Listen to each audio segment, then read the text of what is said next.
परम आदरणीय प्रधानाचार्य महोदय जी, मुख्य अतिथि महोदय आदरणीय सरपंच साहब, मेरे दादो साहब, सम्माननीय गुरुजनों, गांव से पधारे हुए मेहमानों और प्यारे सहपाठियों। 26 जनवरी को गणतंत्र दिवस के रूप में मनाया जाता है, ये तो हम सबको मालूम है। अब इस लोकतंत्र की राह पर चलते चलते हमारी शिक्षा व्यवस्था किस राह पर आकर खड़ी हो गई है, आज मैं उसके बारे में कुछ निवेदन करना चाहूँगी। हमारे देश में दो तरह की शिक्षा व्यवस्थाएं चल रही हैं, अमीरों के लिए अलग, गरीबों के लिए अलग। अमीरों के लिए प्राइवेट स्कूल, गरीबों के लिए सरकारी स्कूल। मैंने कई बार देखा है, घर पर जब मेहमान आते हैं और पूछने पर हम ये बताते हैं कि सरकारी विद्यालय में पढ़ रहे हैं, तो उनके चेहरे का रिएक्शन, भाव एक अलग तरीके का हो जाता है।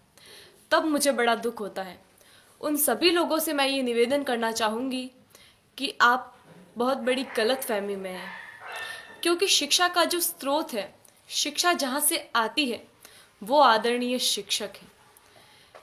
शिक्षा ऊंची बिल्डिंगों से, बड़े बड़े गार्डन से, अच्छी बसों में सफ़र करने से या एसी रूमों से शिक्षा नहीं आती है।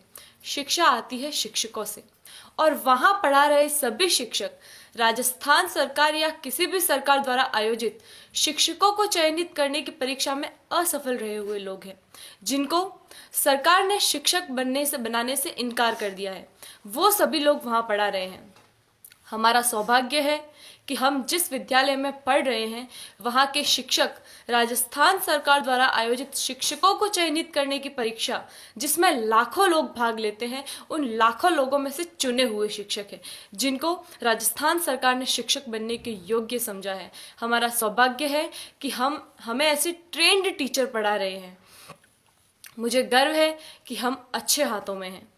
मेरे दादो सा आदरणीय जय सिंह जी देवल यहाँ विराजे हुए हैं, जो मुझे कभी कभी एक बात कहते हैं कि जितने भी आईएएस, आरएएस या सरकार के किसी भी उच्च पद पर लगे हुए ऑफिसरों में से ज़्यादातर ऑफिसर्स सरकारी विद्यालयों में पढ़े हुए हैं और सरकारी विद्यालयों से ही उत्तीर्ण हुए हैं।